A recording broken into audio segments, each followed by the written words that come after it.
All right, hello, good morning. All right, so what are we looking at today?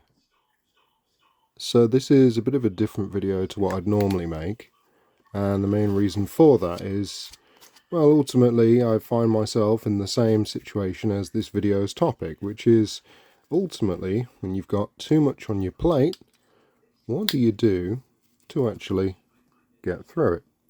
So, oh yeah, this is going to look a bit messy because this is just a base coat layer of red, so don't worry about it.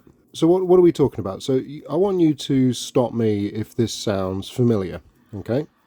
So you've got your army that you're painting, or you've got your D&D models that you're painting, or whatever it is. You've got your project, terrain project, a vehicle, maybe something for gaslands, whatever it is you're painting, and you've got a friend that maybe you paint models for, and then maybe you've got another friend that contacts you and says, "Hey, do you remember that game we used to play about 10 years ago? Well, I'm thinking of dusting off all my old models, or I was really hankering to play that after so long. So why don't you dust off all of your models and let's give it a go?" Again, after a decade of not playing. So all of a sudden, your wonderfully organized hobby life has devolved into the madness of having 3 or 4 or 5 projects all going on at the exact same time, and then a competition gets announced. So you think, oh well, I want to enter that. I want to really show everyone in the community what I can do. I want to try and win. All of a sudden, your nice organized schedule of painting during the week just gets completely turned upside down, don't it? And I want to talk just for a brief moment about something, the lost art of batch painting, because I feel like that's something that's kind of been forgotten as time's gone on. It used to be, batch painting used to be really common back in the days of Warhammer Fantasy, back in the days of rank and flank wargaming, where big units, big armies of models, we're talking like easily 100 plus models either side, used to be really common. And the reason for that, and the reason why batch painting became a thing and became a principal part of the hobby in general, is because ultimately, if you've got a whole bunch of guys that all look exactly the same, you're going to want an easy way to paint through them, to differentiate the special characters from the sergeants, from the rank and flank, the average grunts, as it were.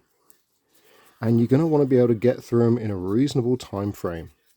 Because the reality is, if you're working, if you've got a family, if you've got all those sort of restrictions on your hobby time, unlike the vast majority of hobby YouTubers who can just spend all day, every day doing whatever the hell they like, your average person doesn't have that luxury, do we?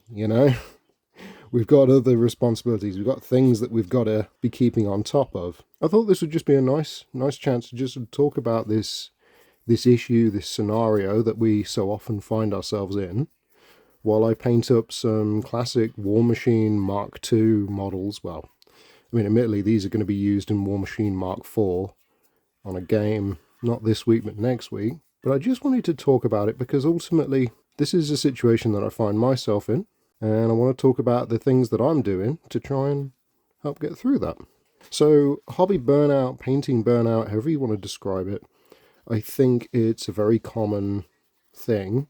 And it used to be really common when people were facing down the barrel of painting a massive army of models. And we're not talking like an Age of Sigmar force where, ooh, there might be 60 models. No, we're talking like a real massive army of models. We're talking hundreds.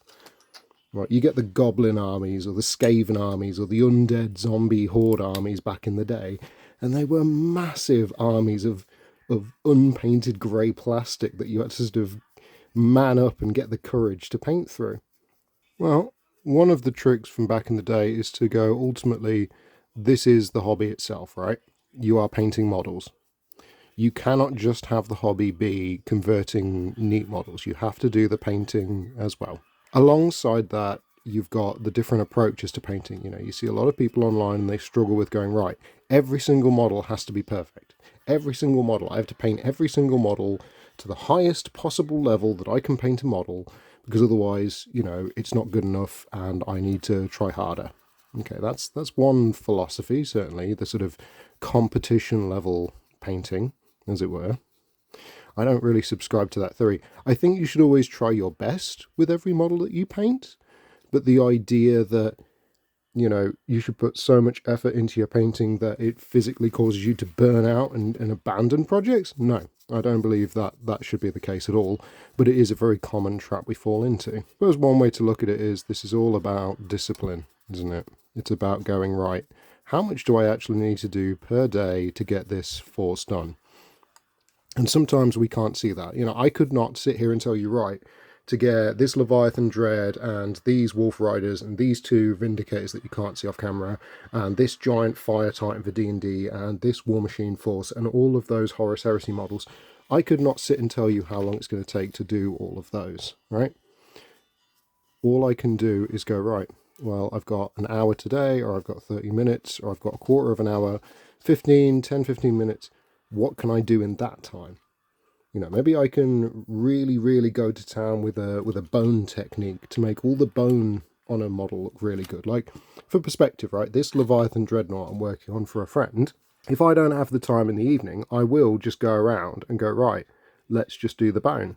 Let's just do all the bone and make all the bone effects look as good as I can make them. I'm not worrying about the metals, I'm not worrying about the blue armor or any of that, or the wolf pelts. Let's just focus on the bone, get the bone done. And then later on I'll go into the next step. Like, I might have an evening where I spend 10-15 minutes and just do this wolf design, right? On the shoulder, sort of central chest shoulder pauldron. That's it. I don't worry about, right, I need to get the entire thing finished, because models take time. And to be honest, there is that meme, floating around online that, whenever we think about painting models, we have a great time and we imagine all the amazing things we'll do with the model. But then when we actually come to sitting and doing it, it's a whole different story, isn't it? There's a lot of techniques that have come up over the years that ultimately I don't subscribe to. I don't subscribe to slap chop or any of that. You guys know my feelings on painting hazard stripes without masking tape, doing it freehand. And I think ultimately it's fair to say that there is a time and a place for all these different things. There's nothing wrong with having extra tools in your arsenal. It's when that one tool becomes the only tool you have because you refuse to do anything else. That's where the problem kicks in. That's what you see a lot of YouTubers do, where they go, right, this is the technique that I have, and I'm going to apply that to everything, even things where that technique doesn't actually shine, as it were. This is possibly the easiest step in any painting project. It's literally just going, right, the majority of this model will be red, right, or the majority of this model will be silver. So that's the color I'm painting. You might think, why not just spray it that color to start with? Well, two reasons. The first is you need to have a primer layer down before you do anything else. But the other main reason is you get to learn the model as you turn it around in your hand and paint it, and you get to feel all the weird little nooks and crannies and learn about all the little bits that a bit later on are going to be difficult to paint. And it's also quite fun, to be fair, because you feel like you're doing something. Well, it's because you are. So ultimately we're talking about batch painting. We're talking about, I guess, hobby overload, if that's a thing.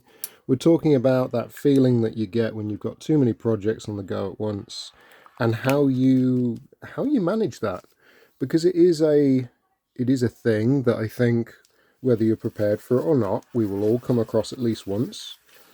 I'm a massive proponent of batch painting miniatures. If you've got a unit of 20 models, then you've got a unit of 20 models that you're painting. But how you approach that, that's the important part.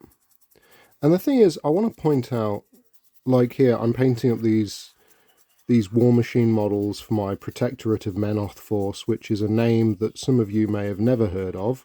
And you know what? That's fine, because this game has basically been dead for a decade at this point. I want to point out that ultimately there are many tips and tricks and things that you can do to make your painting life easier and to overcome if you like, through preparation, the burnout that you experience when painting models, when engaging with too many projects at once.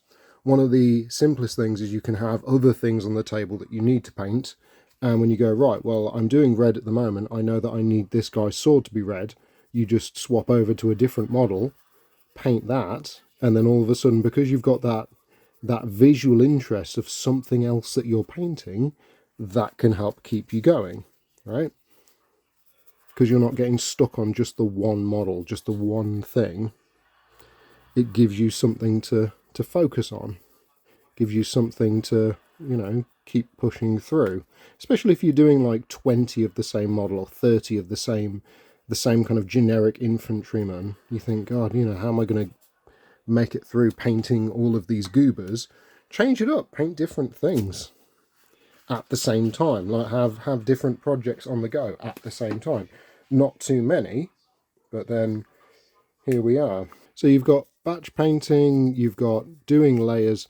I think just getting to the painting table, if you can set up a space to paint at, then it's there and you can approach it.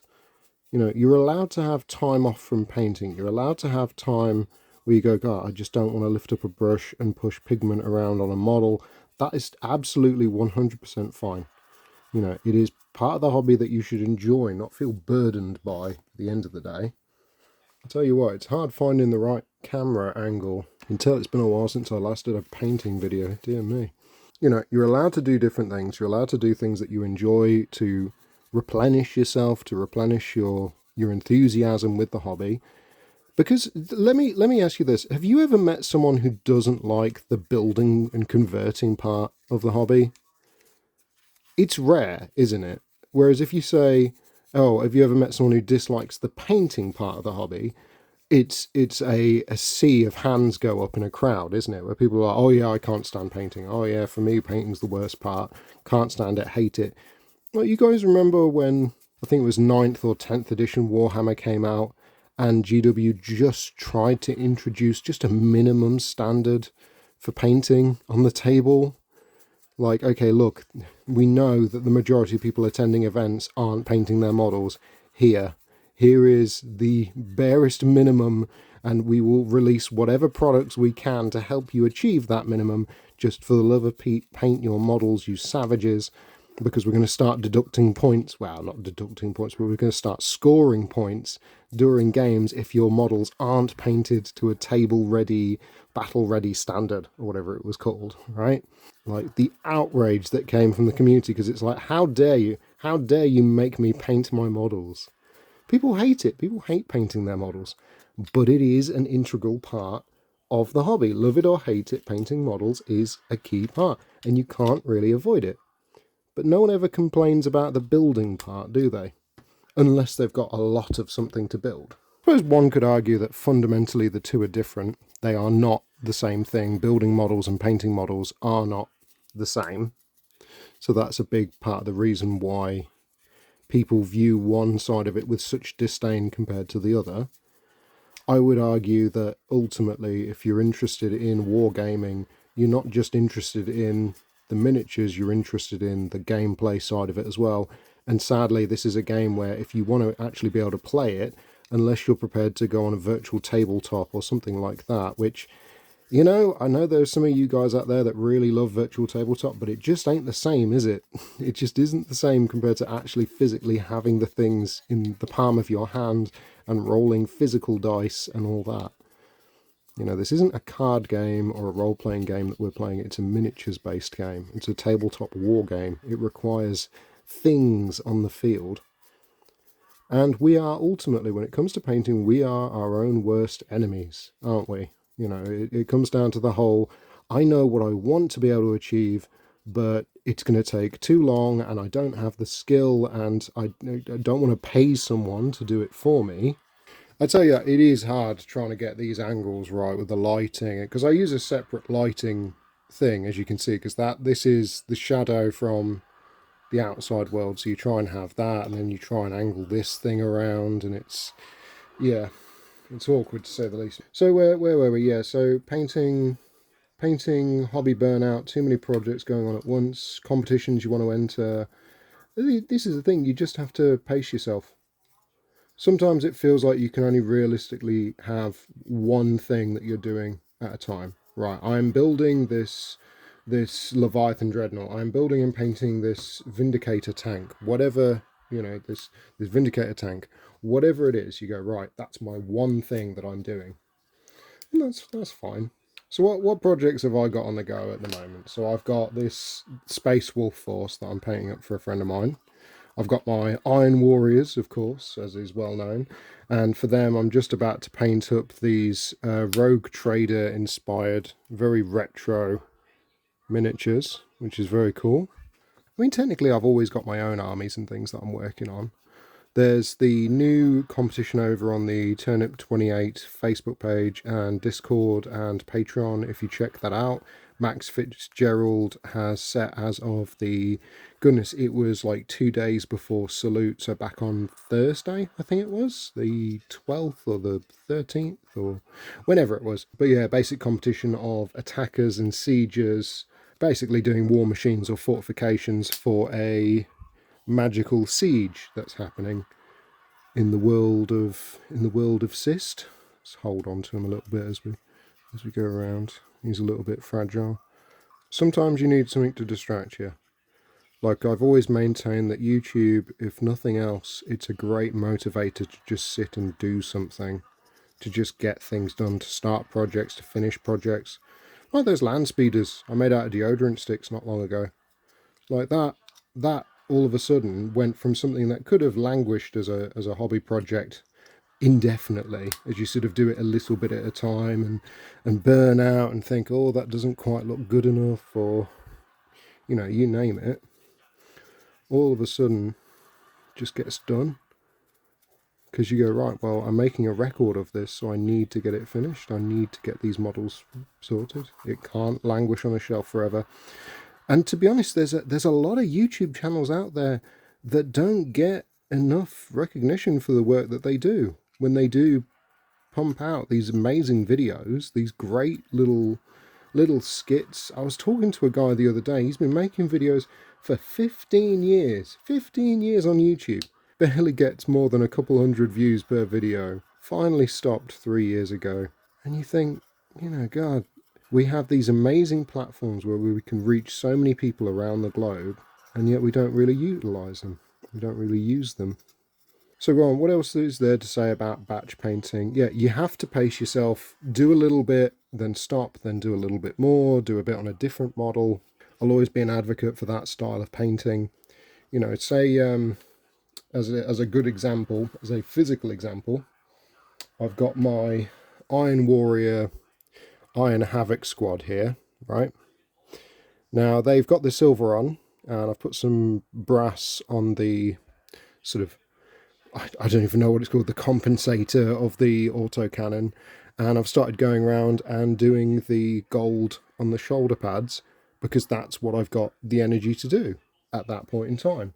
But then if you do both left and right shoulder pads on the 8 guys or 10 guys, that's that step done. You don't have to go back and redo that. It's finished. You can go on to the next model. Just do a little bit. Just do a left leg. In a squad of 10 guys, do everyone's left leg, and then all of a sudden you don't have to worry about the left leg anymore. You can go on to the right leg or whatever. Just do the one step and then go on to the next one. Whatever it is, whether it's purity seals or bone effects or the weapons, doing the black casing on a weapon. Yeah, that can be a real slog if you've got 10 or 20 of the exact same gun that you've got to paint. So just do that one little bit times that many guys, and then that's that step done. We can so easily get overwhelmed by things like trim on Chaos Space Marines. But if you break it down to, right, I'm doing the trim on these modern Chaos Space Marines that are just covered in the stuff. Right, so I'll do all the left shoulder pads. Then I'll do all the right shoulder pads. Then I'll do all of the fancy bits on the chainsword, get that sorted. Then I'll do all the fancy bits on the left leg, then the right leg, then on the torso, then on the backpack. And then all of a sudden, all the trim's finished, isn't it? It's as simple as that. So I think that's the way to do it with these kind of hobbies. Just do a little bit every day. If you can have a permanent setup for your painting, fantastic. If not, if like me, your painting area is the exact same as your model building area, then just try and make it as easy as possible to swap between the two. And it's okay to do a lot of something before changing over to something else. So it's okay to build a lot of models, to get a lot of models built before then doing a big round of painting. It's just understanding that, yeah, it takes a lot longer to get the satisfaction from painting than it does to, by comparison, buying and building models. But that's where the grey tide problem comes from, isn't it? Because it's really like, if scientists were to measure the dopamine release that we get in this hobby, I am willing to bet that the highest amount of dopamine comes from the purchasing of models and the building of models.